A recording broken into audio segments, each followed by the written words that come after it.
Okay, imagine just for a second a book that really shifts how you see things. Like even just walking through a grocery store feels different afterwards. Hmm. Today, that's what we're diving into. Robin Wall Kimmerer's incredible book, Braiding Sweetgrass. It's really had a huge impact. It really has. It's one of those books that stays with you. Yeah, and our mission here is to sort of unpack Kimmerer's unique approach Hmm. because she weaves together um, science, indigenous wisdom, and her own personal stories. Right. Masterfully, really. How she does that without feeling, overwhelming. That's what we want to explore. It's like a shortcut to getting multiple perspectives, those real aha moments. And I think that sets the stage perfectly because Braiding Sweetgrass, it isn't just another nature book. It's more like an invitation. An invitation. An invitation to cultivate a completely different kind of relationship with the world around us and with ourselves in it, really. Okay, let's talk about her voice then. You mentioned it's distinctive. What makes her writing style, her cadence, so unique? How does she get that mix of like scientific detail and something almost prayerful? Well, it's quite something. She'll use precise Latin, monarda fistulosa. Right, the scientific name. Exactly. Yeah.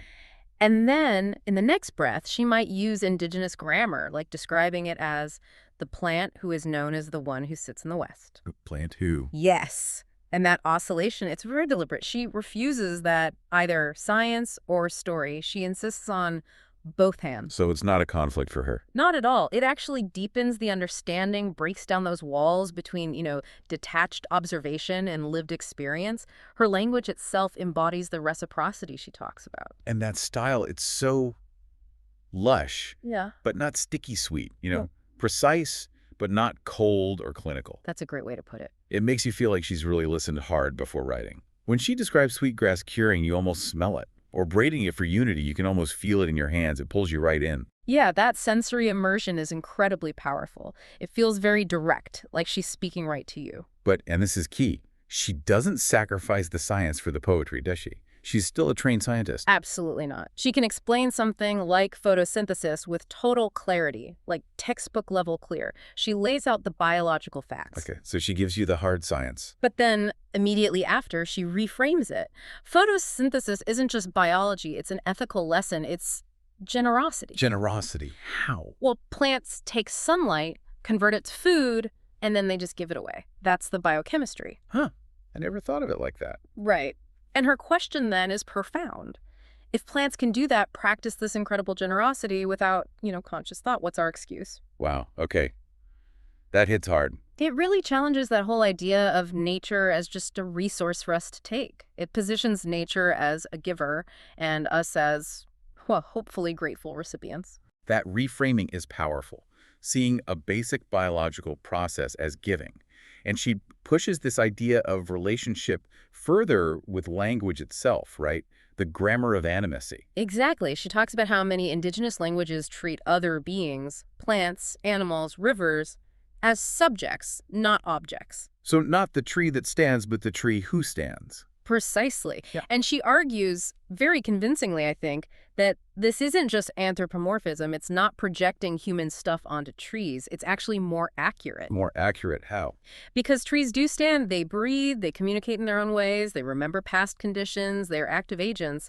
So the grammar reflects a deeper reality. So language isn't just labels, it actually shapes our relationship. It's a technology for relationship, as she puts it. It can either connect us or distance us. Okay, so if language reflects this deeper reality, how do the original instructions build on that? What are those? The original instructions essentially are ancestral teachings. They're about how to live in a place without destroying it. Like a set of rules. Less like rigid commandments, more like... Well, she frames it as observational science that's been refined over millennia. Yeah. Generations paying close attention, learning how ecosystems work. So ancient wisdom as long-term science. Exactly. It's a blueprint for living with the land, not just on it. And she gives practical examples, right? Not just concepts. Oh, absolutely. Very concrete stuff, like only harvesting half the sweetgrass, leaving the rest to regenerate. Makes sense. Or understanding the necessity of fire for prairie health, burning it so it can breathe and thrive. And the core principle underlying it all, give back more than you take. And this isn't romanticizing the past. She's showing the sophistication. Definitely. She details things like the Potawatomi Three Sisters planting method corn, beans, and squash together. Yes, I've heard of that. Well, she explains how it works. The corn provides a stock for the beans fix nitrogen for the soil, the squash shades the ground. A whole system. A whole system.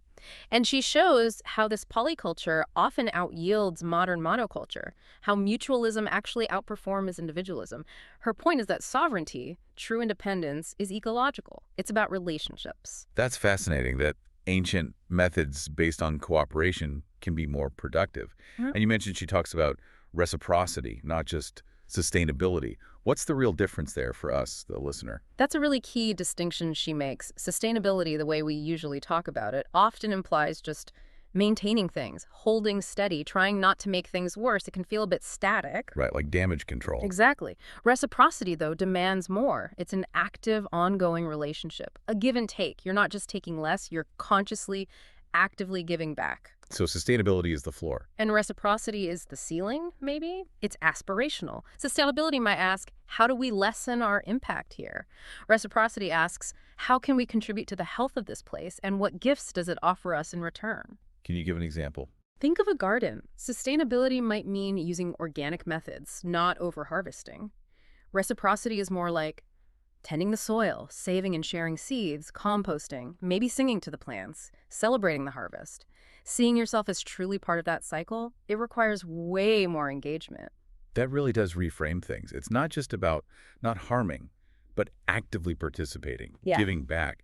And Kimmerer, she lives this, right? She weaves her own story into the book.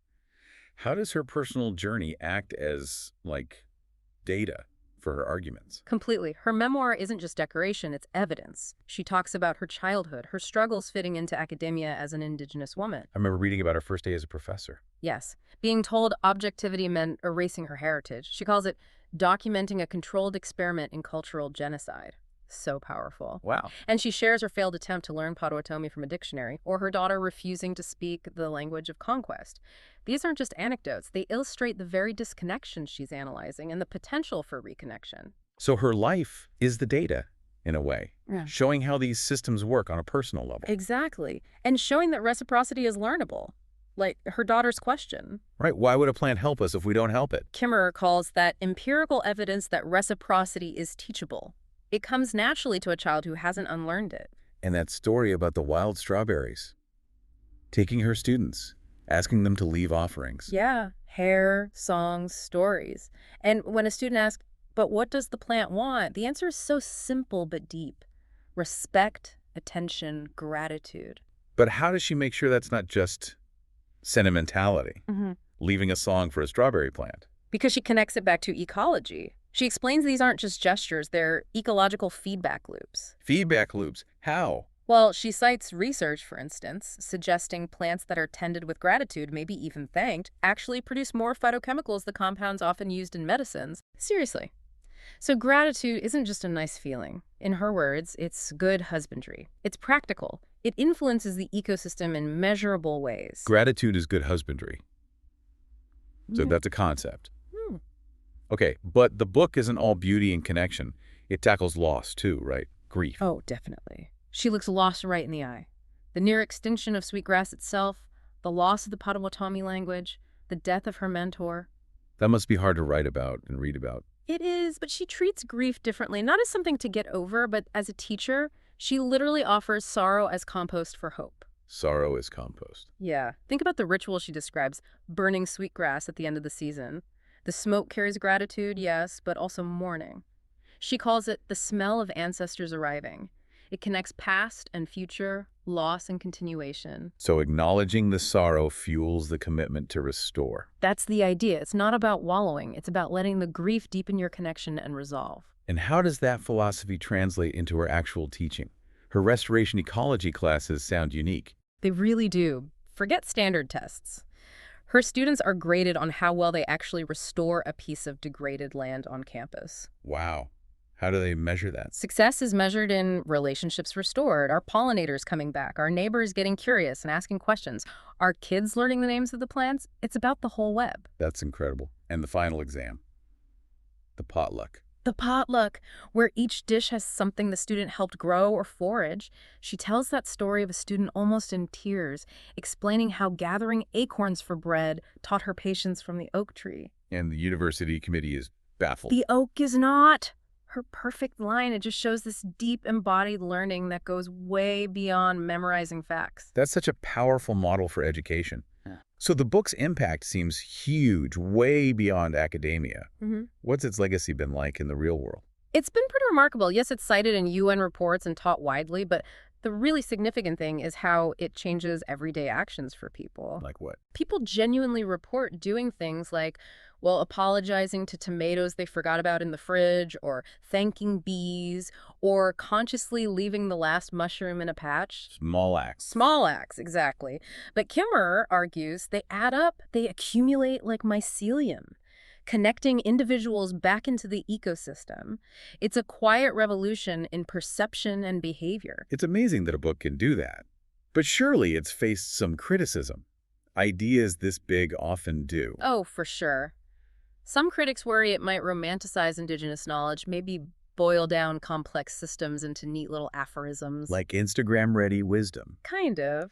Or that the language sometimes gets a bit too poetic. Maybe the sentimentality feels a little heavy. Like thick as maple sap, I think one review said. Something like that, yeah. But Kimmerer seems very aware of this potential. How does she address it? She consistently emphasizes that reciprocity isn't easy. It's not a meme, she says. It's labor. Yeah. Harvesting sweetgrass means kneeling for hours, hands bloodied by reed edges. Gratitude isn't just a hashtag, it's a discipline. It requires effort, attention, getting your hands dirty. That's the key difference, then. It's not passive sentiment. Right. It requires active, sometimes difficult engagement, not just feeling good, but doing good consistently. So for you, the listener, engaging with these ideas, how do you tell the difference between real practice and just, feeling good about it? What's the test? I think Kimmerer would suggest looking at the effort involved. Does it lead to actual changes in your actions, your choices? Does it require you to learn something new, to pay attention differently, maybe even sacrifice a little convenience? So if it's easy, maybe question it. Maybe. Genuine practice usually involves that labor, that discipline she talks about. It's about forging a real relationship, not just admiring from a distance. If it changes how you interact with the world, it's probably leaning towards practice. So when you boil it all down, Braiding Sweetgrass isn't offering some simple checklist to fix the planet. No, not at all. It's deeper than that. It's offering a different way of seeing. A perspective where saving the world feels less urgent because you recognize the world as this incredible, abundant gift that's already here, already generous. And that quote of hers really sums it up. In the end, we will conserve only what we love, we will love only what we understand, and we will understand only what we are taught.